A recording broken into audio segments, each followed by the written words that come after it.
บายดีท่านผู้ชมที่เคารพตอนรับท่านผู้ชมเข้าสู่รายการเรื่องเล่าประจำอาทิตย์พบกันในอาทิตย์นี้ท่านผู้ชมอยู่ในระยะของท้ายเดือนและต้นเดือนกันยาซึ่ง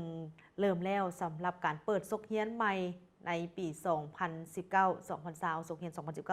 2020หลายคนก็เลยได้มีการทางหาก้าเกียมเครื่องเฮียนให้กับบรรดาลูกๆหลานๆในขณะเดียวกันนั้นทางกำลังพลของตำรวจจราจรก็ได้มีการวางกำลังไว้ทั้งหมดแม่นเกือบ600 คนและมี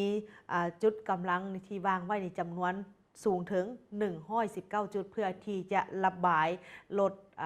ซึ่งคาดว่าจะมีการติดขัดอย่างแน่นอนในมือเปิดซกเฮียนใหม่ก็คือในมือวันจันทร์ในมือวันที่2กันยายนนี้เปิดซกเฮียนใหม่พร้อมๆกันเลยฉะนั้นอาจจะเห็นให้บรรยากาศของการสัญจรตามท้องถนนนี้พบกับความยุ่งยากพอสมควรในมือนั้นและพร้อมเดียวกันนี้ท่านผู้ชมภาพบรรยากาศในการขายเครื่องเฮียนในปีนี้ตามท้องตลาดก็เห็นได้ว่าบรรยากาศนี้บ่คือคืนปานใดอันเนื่องมาจากว่าหลายคนนั้นก็พยายามที่จะประหยัดและก็หัดเข็มขัดที่สุดโดยเฉพาะก็แม่นในระยะนี้นี่มันได้รับผลกระทบโดยเฉพาะก็เป็นเรื่องของอัตราของการแลกเปลี่ยนเงินซึ่งเงิน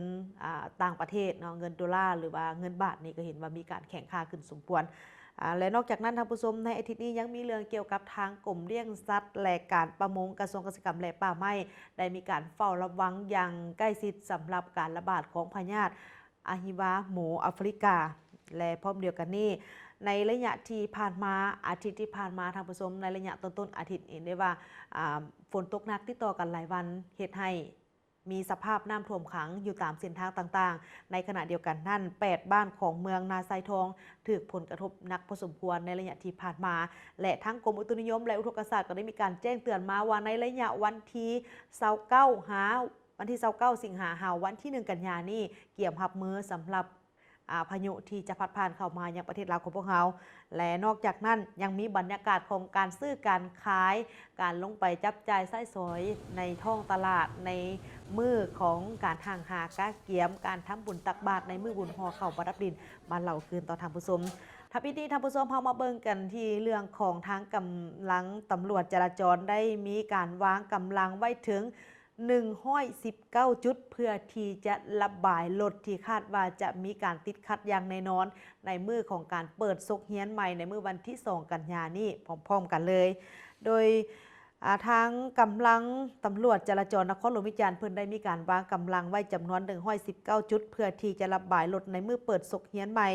เป็นประจำของทุกๆปีในมือเปิดซกเฮียนใหม่บรรดาเส้นทางต่างๆเขต9ตัวเมืองของนครหลวงวิจารณ์นี้ก็จะเกิดความแออัดโดยเฉพาะก็แม่นจุดที่มีโรงเรียนตั้งอยู่แคมทางรวมทั้งจุด3แยก4แยกไฟแดงและอื่นๆอีกดังนั้นเพื่อเป็นการแก้ไขปัญหาดังกล่าวนี้ในมือเปิดซกเฮียนใหม่ทางแผนกตำรวจจราจรนครหลวงวิจารณ์จึงได้มีการก้าเกียมกำลังพลเพื่อที่จะประจำการในจำนวน119 จุดด้วยกันที่เห็นว่าจะมีความเปลี่ยนไปได้ที่จะเกิดความแออัดแต่ว่าไปเคียงคู่กับหาเวียกงานใหญ่ที่ทางแผนกตำรวจกำลังปฏิบัติอยู่หนึ่งในนั้นก็แมนการตั้งสายกวดเลาะอยู่ตามแคมทางและบ่อนุญาตให้นักขับขี่จอดรถสะสายตามแคมทางอย่างเด็ดขาดโดยทางทานพันตีสังคมยมราชรองหัวหน้าแผนกตำรวจจราจรนครหลวงวิจารณ์เพิ่นก็ได้ให้ข้อมูลมาว่าเพื่อเป็นการหับประกันให้แก่บรรดาพ่อแม่ผู้ปกครองและน้องๆนักเรียนนักศึกษาให้มีการสัญจรไปมาอย่างสะดวกสบายและปลอดภัยในระยะมือของการเปิดซกเฮียนใหม่ประจำปีในปีซกเฮียน 2019-2020 นี้ดังนั้นทางแผนกตำรวจจราจรกองบัญชาการป้องกันความสงบนครหลวงวิจารณ์จึงได้มีการวางแผนที่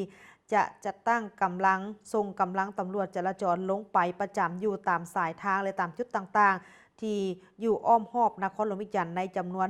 119 จุดด้วยกันในนี้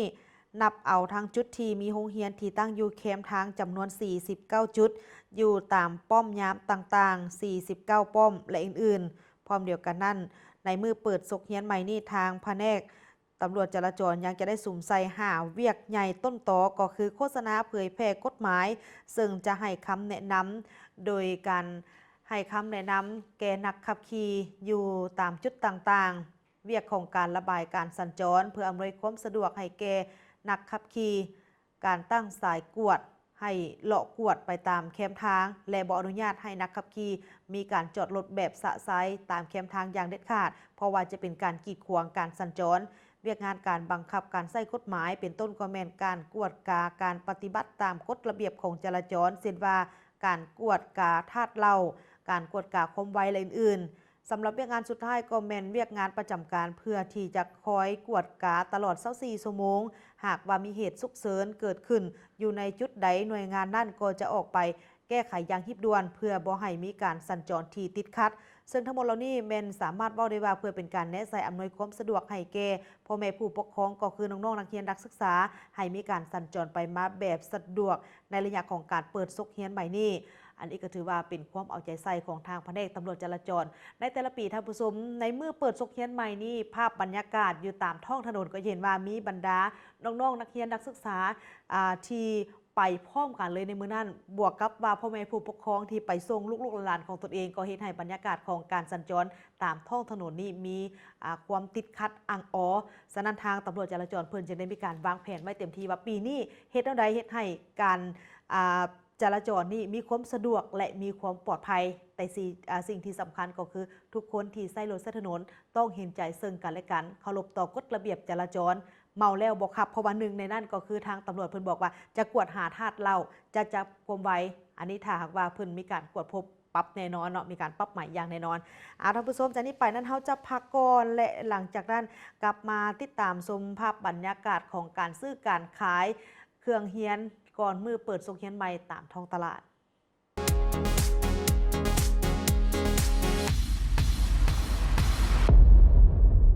บ่ว่าจะอยู่ที่ใดให้ JDBX รับใช้ทานบ่ว่าจะโอนสำหรับบิลเพย์เมนต์ตื้อมูลค่าโทรพร้อมทั้งสแกน QR Code ในการสำรับสินค้าผ่าน Yes Pay โดยบ่จำเป็นต้องพกเงินสดตลอดเวลาและกดเช็คการเคลื่อนไหวบัญชีเปรียบเสมือนธนาคารอยู่กับเฮาตลอดเวลาท่านสามารถดาวน์โหลด JDBS ได้ผ่านทาง App Store หรือ Play Store ลงทะเบียนนำใช้แอป JDBS ง่ายๆให้ทานตื่มหมายเลขตามซองวางเลขบัญชีเลขบัตร ATM รหัสบัตร ATM หมายเลขโทรศัพท์ที่ขึ้นต้นด้วย20หรือ30สามารถตอบโจทย์ในการเฮ็ดธุรกรรมทางด้านการเงินถึงมือถือได้อย่างสะดวกสบาย JDBS เพียงแต่คิดชีวิตก็เหนือกว่าร่วมสนับสนุนรายการโดยโครงการพัฒนาโครงสร้างพื้นฐานเพื่อส่งเสริมการท่องเที่ยว ADB โครงการสนับสนุนกิจกรรมการท่องเที่ยวลาวโดยทุนรัฐบาลนิวซีแลนด์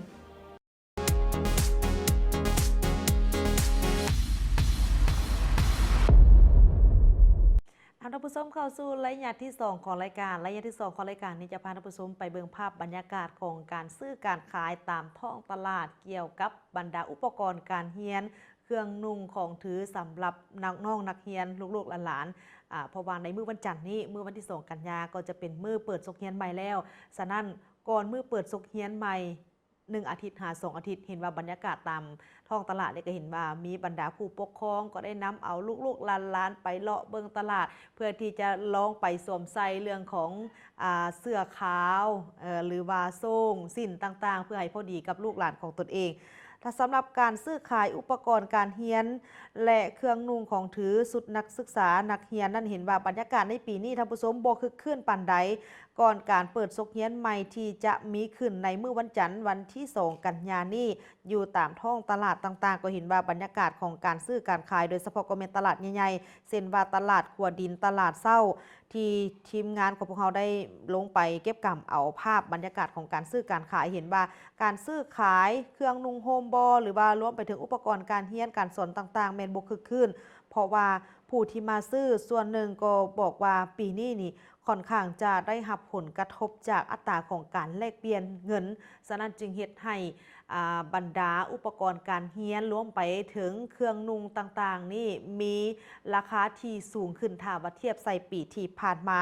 เส้นบรรดาแม่ค้าต่างๆก็บอกว่าบรรยากาศของการซื้อการขายโดยเฉพาะก็เป็นสุดนักเรียนในปีนี้เริ่มตั้งแต่ต้นเดือนสิงหานี่มานี่เห็นว่าบรรยากาศการซื้อการขายนี่บรรดาผู้ปกครองรวมไปถึงบรรดาพ่อแม่ต่างๆนี่มันเห็นว่าการจับจ่ายใช้สอยนี่มันหน่อยลงเนาะ บางคนก็หันไปใส่วิธีที่ว่าอันใดที่ยังใส่ได้เป็นต้นแมนเสื้อขาวบอ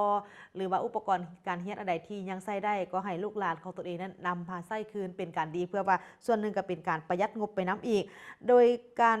ให้ข้อมูลของทั้งผู้ขายเนาะโดยทั้งแม่ค้าแม่ขายต่างๆเพิ่นก็บอกว่าในระยะเดือนสิงหาของปี 2019 นี่เห็นว่าการขายนี่เป็นยอดการขายนี่ก็ถือว่าตกลง โดยการลงไปสอบถามข้อมูลของผู้ที่ขายเครื่องตัวจริงอยู่ตามท้องตลาดก็ได้ข้อมูลมาว่า ส่วนหนึ่งสำหรับสาเหตุที่เฮ็ดให้บรรยากาศของการซื้อการขายปีนี้บ่ค่อยคึกคืนคือกันกับปีที่ผ่านมาก็ย้อนว่าได้รับผลกระทบมาจากค่าของเงินที่มีการแข่งค่าขึ้นเช่นว่าเงินดอลลาร์สหรัฐหรือว่าเงินบาทของไทยที่มีการแข่งค่าขึ้นซึ่งว่าสินค้าในส่วนหนึ่งก็เป็นนำเข้ามาจากไทยนำเข้ามาจากเวียดนามและอีกส่วนหนึ่งก็เป็นการผลิตอยู่ภายในของประเทศของพวกเขานี่เองแต่ว่าเมื่อเทียบถึงอัตราของการแลกเปลี่ยนแล้วค่อนข้างเฮ็ดให้ราคาสินค้านี้มีการทีบโตขึ้นสูงฉะนั้นจะเห็นในบรรยากาศในการซื้อการขายตามท้องตลาดนี่แม่ค้าหลายคนก็บอกว่าจมเลยบอกว่าปีนี้บ่ขายดีปานใดเนาะยอดก่อนขายนี่ก็ถือว่าตกถ้าว่าเทียบใส่ในปีที่ผ่านมาซึ่งในขณะเดียวกันนั้น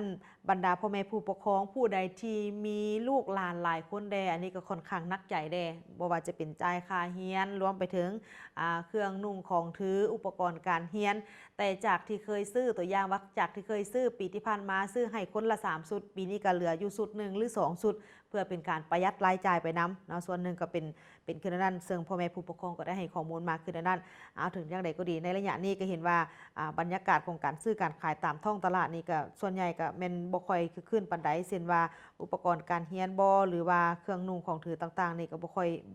ถือว่าขายบ่ค่อยดีปานใดถ้าเทียบใส่ปีที่ผ่านมาท่านผู้ชมนอกจากบรรยากาศของการซื้อการขายเสื้อเครื่องนักเรียนแล้วเนาะรวมไปถึงอุปกรณ์การเรียนแล้วยังมีภาพบรรยากาศของการซื้อการขายและความเป็นมาของบุญห่อข้าวประดับดินมาเราต่อท่านผู้ชม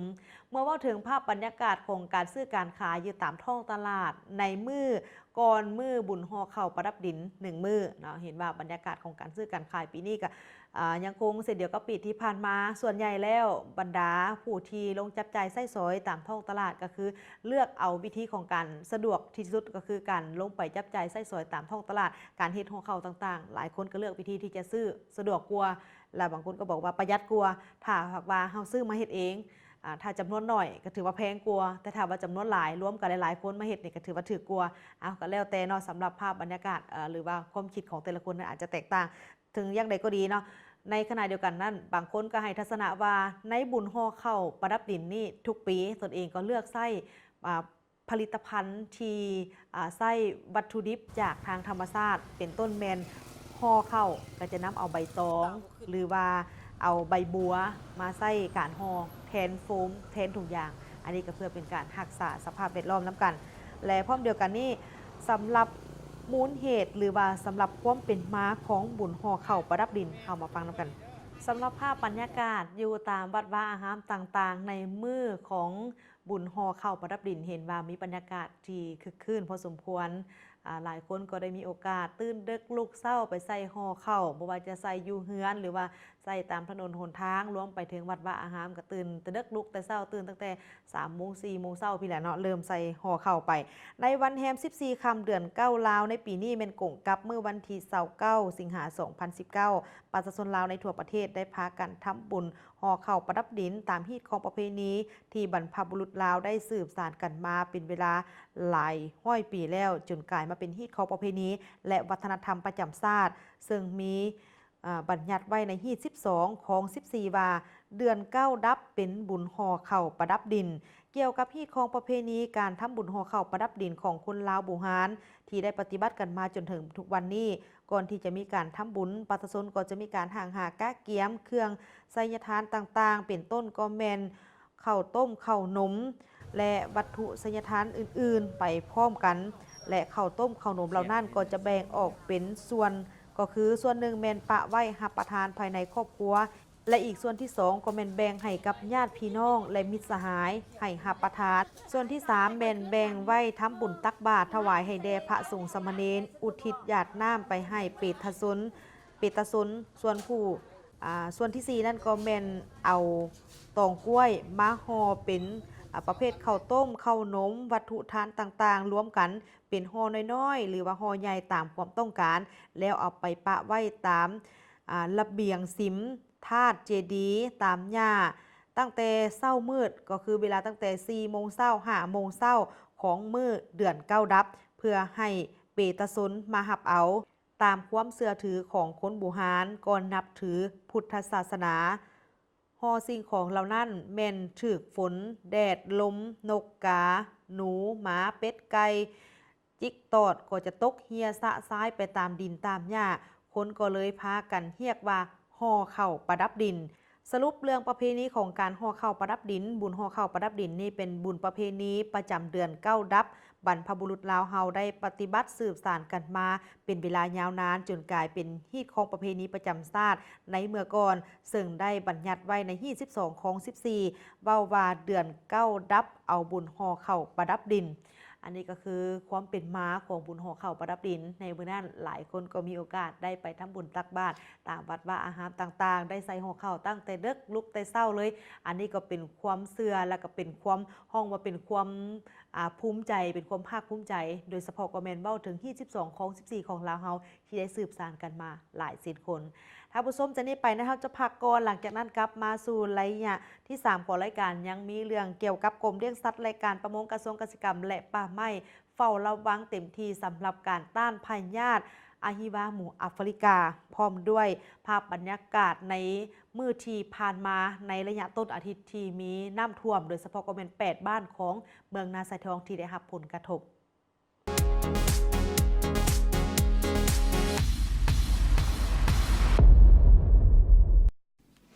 ร่วมสนับสนุนรายการโดยโครงการพัฒนาโครงล่างพื้นฐานเพื่อส่งเสริมการท่องเที่ยว ADB โครงการสนับสนุนกิจกรรมการท่องเที่ยวลาวโดยทุนรัฐบาลนิวซีแลนด์ในเงินมันคือมาฮ้อนแท้มื้อนี่เหงื่อออกจนหมดคิงเลยนี่เบิ่งสิเปิดพัดลมก่อนติดเอ้าเป็นหยังระบาดนี้คือบ่ปิน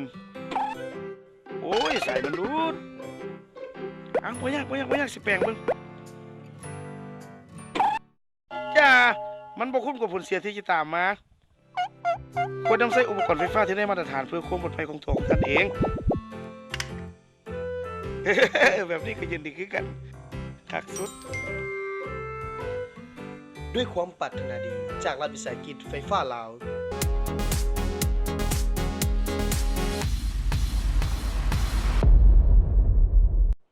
นำท่านผู้ชมเข้าสู่ระยะที่3ของรายการระยะที่3ของรายการนี้เราได้หยิบยกเอาเรื่องของการเฝ้าระวังสำหรับพยาธิอาฮิวาหมูแอฟริกาที่ได้มีการแพร่ระบาดเข้ามายังประเทศลาวของพวกเราโดยล่าสุดทางกรมเลี้ยงสัตว์และการประมงกระทรวงเกษตรกรรมและป่าไม้ก็ได้ให้ข้อมูลมาว่าฮอดปัจจุบันนี้ทั่วประเทศยังพบเห็นการระบาดของพยาธิอาฮิวาหมูแอฟริกาจากผลของการวิจัยอยู่15แขวงก็คือแขวงสารวันแขวงสวรรณเขตนครหลวงวิจันทร์แขวงหัวพันแขวงพงศลีแขวงบริคำไซแขวงเซสมบูรณ์แขวงเซกองแขวงเสียงขวงแขวงหลวงพ่อบางแขวงอุดมไซแขวงหลวงน้ำทาแขวงเวียงจันทร์แขวงคำมวนและแขวงอัตตปือซึ่งกลุ่มเอาจำนวน37เมืองด้วยกันและ79บ้านซึ่งมีจำนวนหมูแม่นนับห้องว่าจำนวนหลายแสนโตวที่ได้ถูกทำลายทิ่มโดยเฉพาะก็แม่นหมูที่เป็นพยาธิดังกล่าวนี้ในนั้นหมูที่ตายและฆ่าทำลายทิ่มซึ่งมีถึง 9,300 กว่าตัวกรมเลี้ยงสัตว์และการประมงยังให้ฮู้ตื่มอีกว่าสำหรับแขวงที่ยังบ่ทันมีการระบาดของพยาธิดังกล่าวนี้มีเพียงแต่3แขวงในนี้มีแขวงจำปาสักแขวงบ่อแก้วแขวงสัญบุรีแต่ว่า3แขวงนี้ถึงเป็นว่าจะบ่พบการระบาดของพยาธิอาฮิวาหมูแอฟริกาแต่ว่าก็มีการเฝ้าระวังอย่างเข้มงวดเต็มที่พร้อมกันนี้ก็ได้มีการส่งพนักงานเฉพาะกิจลงไปสมทบกับแขวงเมืองและบ้านดำเนินมาตรการในการควบคุมการห้ามบ่ให้มีการเคลื่อนย้ายหมูและสิ้นส่วนหมูในเขตที่มีการติดเชื้ออย่างเด็ดขาดอนามัยขาเสื้ออย่างเป็นประจำตามหลักวิชาการและสุ่มใส่ติดตามกวดกาเฝ้าระวังบ่ให้มีการเคลื่อนย้ายหมูออกจากจุดหรือเขตระบาดต่างๆอย่างเข้มงวดเพื่อเป็นการสกัดกั้นบ่ให้มีการแพร่ระบาดไปเป็นวงกว้างและตั้งจุดกวดกาเพิ่มเติมอีกจัดอบรมพื้นฐานจัดตั้งระบบการควบคุมพร้อมทางลงโฆษณาเผยแพร่ความรู้เกี่ยวกับการป้องกันการระบาดของพยาธิดังกล่าวนี้ พร้อมทั้งทำลายหมูที่มีการติดเชื้อดังกล่าวและแนะนำให้ประชาชนในแต่ละเมืองแต่ละแขวงและแต่ละบ้านจงเป็นเจ้าการในการสกัดกั้นพยาธิดังกล่าวนี้อย่างมีประสิทธิภาพอันนี้ถึงแม้ว่าในจำนวน3แขวงซึ่งประกอบมีแขวงจำปาสักแขวงบ่อแก้วและแขวงสิงห์บุรีถึงว่า3แขวงนี้จะบ่ทันพบการระบาดของพยาธิอะฮิวาหมูแอฟริกาแต่ว่าทั้ง3แขวงนี้ก็ได้มีการเฝ้าระวังอย่างเต็มที่โดยเฉพาะก็แม่นให้ความรู้แก่พ่อแม่ประชาชนก่อนเลยว่าในเบื้องต้นนี่รู้ถึงพยาธิดังกล่าวนี้มีการติดต่อไปด้วยวิธีการใดและถ้าหากว่าเป็นพยาธิดังกล่าวนี้แล้วจะเห็นเอาใดนั้นทางภาคส่วนที่เกี่ยวข้องโดยเฉพาะก็แม่นทางกรมเลี้ยงสัตว์และการประมงกระทรวงเกษตรกรรมและป่าไม้เพิ่นก็ได้มีการแนะนำให้กับพ่อแม่ประชาชนนั้นเกี่ยวกับการเกี่ยมรับมือต่อกับการระบาดของพยาธิดังกล่าวนี้ท่านผู้ชมนอกจากเรื่องนี้แล้วเฮามาเบิ่งกันที่เรื่องของน้ำท่วมเมื่อเว้าถึงน้ำท่วมแล้วโดยเฉพาะก็แม่นนครหลวงเวียงจันทน์ปีนี้หลายคนก็ออกปากว่าหลายเขตหลายเมืองของนครหลวงเวียงจันทน์เมื่อมีฝนตกหนักติดต่อกันหลายชั่วโมงนี่เฮ็ดให้น้ำบ่สามารถระบายได้ทันและเฮ็ดให้เส้นทางหลายเส้นหลายสายได้รับผลกระทบซึ่งล่าสุดท่านผู้ชมในระยะมื้อวันที่26สิงหานี่ได้เกิดมีฝนตกหนักติดต่อกันหลายชั่วโมงจึงเฮ็ดให้พื้นที่ต่ำนั้นถูกน้ำท่วมขังเรือนซานของพ่อแม่ประชาชนโดยเฉพาะก็แม่นเส้นทางถูกเปเพเสาะขาดและการสัญจรไปมาก็เกิดอุปสรรคยุ่งยากติดขัดเช่นเดียวกันซึ่งอยู่ทางเมืองนาไซทองนี่มันมีจำนวน8บ้านด้วยกันที่ได้รับผลกระทบทางเมืองนาไซทองซึ่งเมื่อบ่ดนมานี่ได้เกิดเหตุน้ำท่วมขังอยู่เส้นทางเลขที่13เหนือกวมเอา8บ้านในนั่นในเมื่อวันที่26สิงหาคมอยู่จุดกิโลเมตรที่21 22มีน้ำท่วมและไหลแห้งสูงถึง50ซนยาวประมาณ150เมตรเหตุให้เกิดการสัญจรในมีความยุ่งยากรถติดเป็นแถวยาวนับตั้งแต่เวลา 15 โมงหาเวลา 24 โมงท่านหัวหน้าห้องการโยธาธิการและขนส่งของเมืองนาไซทองเพิ่นก็ได้ให้ข้อมูลว่าสภาพน้ำท่วมขังอยู่เส้นทางเลขที่13เหนือเมืองนาไซทองนี่แม่นเกิดขึ้นในวันที่25หาวันที่27สิงหาคม2019ในนั่นกิโลเมตรที่14-15น้ำท่วมขังสูงถึง30ซนระยะทางนี่ประมาณ200เมตรและกิโลเมตรที่18หา19น้ำได้ไหลข้ามทางสูง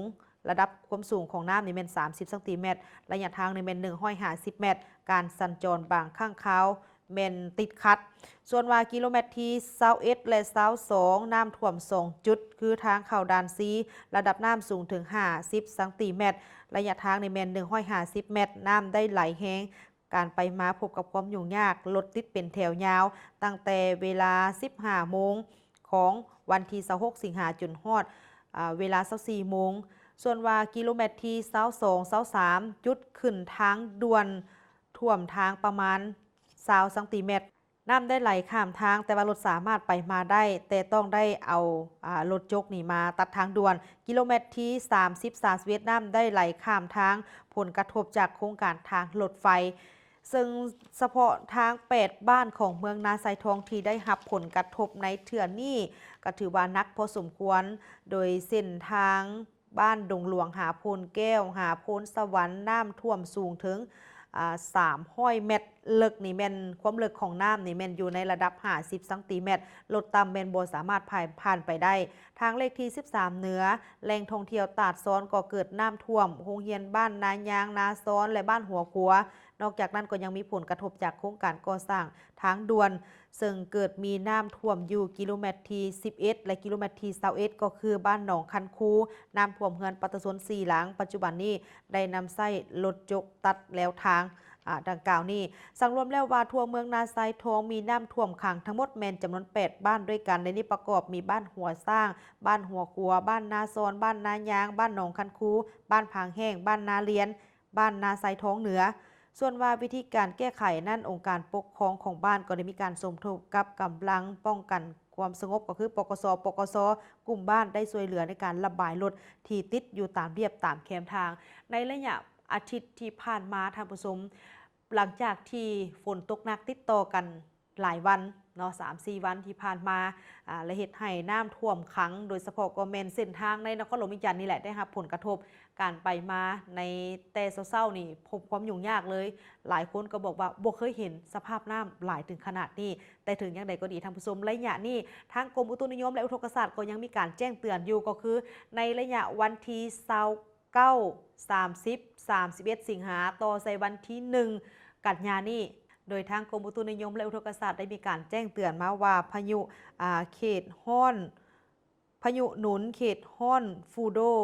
หัวที่12ประจำปี 2019 นี้ที่จะพัดผ่านเข้ามายังประเทศลาวของพวกเราฉะนั้นจงขอให้พ่อแม่ประชาชนรวมไปถึง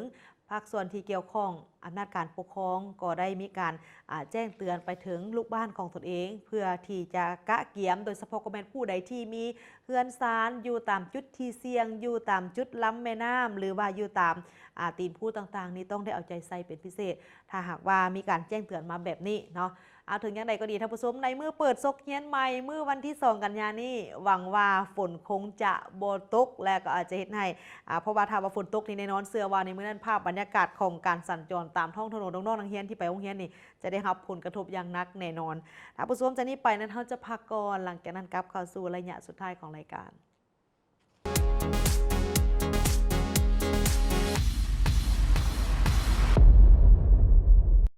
โอนเงินรุ่นหับโซกสองสั้นโอนเงินมันนี่แกรมสวิตโอนลอยที่ธนาคารห่วมพัฒนามือนี่รุ่นหับของรางวัลย่างหลวงลายเริ่มวันที่15 พฤษภาถึง15 ธันวา2019นี้โซกสั้นที่1สะสมใบบินหรือใบโอนเงินครบ3ใบแลกหับเสื้อโปโล JDB 1 ผืนโอนเงิน8ตัวเลขมันนี่แกรมสะสมใบหับเงินครบ3ใบแลกเสื้อโปโล1 ผืนโอนเงิน10ตัวเลขหรือโอนลอยและโอนเงินระหว่างประเทศสะสมใบหับเงินครบ3ใบแลกเสื้อโปโล1 ผืนโซกสั้นที่2รุ่นหับรางวัลโทรศัพท์หัวเว่ย Y5 ทุกๆเดือนทุกๆรายการนำไส้จากการโอนทั้ง3บริการแมนมีสิทธิ์รุ่นหับโทรศัพท์หัวเว่ย Y5 โปรโมชั่นสำหรับผู้นำไส้การโอนเท่านั้นผู้รับเงินโอนบ่สามารถแลกรับของรางวัลได้สอบถามข้อมูลเพิ่มเติมได้ที่ Line @JDB Bank หรือโทรสายด่วน1499ธนาคารห่วมพัฒนาเติบใหญ่ไปพร้อมกัน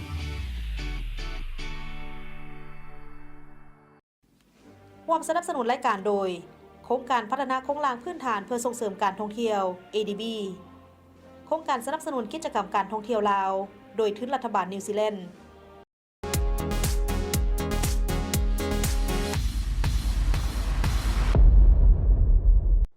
ระยะสุดท้ายของรายการนี้ฝากความห่วงใยถึงท่านผู้ชมทางบ้านโดยเฉพาะก็แม่นในมือเปิดซุกเงียนใหม่เมื่อวันที่2 กันยายนนี้ขอให้ทุกคนจงเดินทางด้วยความสวัสดิภาพคอยไปคอยมาเคารพต่อกฎระเบียบจราจรสิ่งที่สำคัญก็คือเมาแล้วบ่ขับเพราะว่าในมื้อนั้นถึงแม้ว่าจะเป็นมื้อที่เปิดซุกเงียนใหม่แต่ว่าทางเจ้าหน้าที่เพิ่นได้มีการวางกำลังไว้ถึง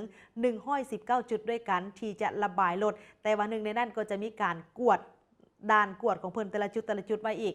เมาแล้วครับหรือว่าเอกสารบ่ครบต่างๆนี่อาจจะมีการปรับใหม่อย่างแน่นอนฉะนั้นจงมีสติก่อนออกจากเรือนต้องกวดกายอย่างละเอียดว่าสภาพรถพร้อมหรือบ่คนได้พร้อมหรือบ่เคารพกฎระเบียบจราจรเพื่อเป็นการป้องกันการเกิดอุบัติเหตุหมดเวลาในรายการแต่เท่านี้สำหรับอาทิตย์นี้แล้วพบกันได้ใหม่ในอาทิตย์หน้าสำหรับอาทิตย์นี้พิธีกรพร้อมกับทีมงานลาท่านผู้ชมไปก่อนสบายดี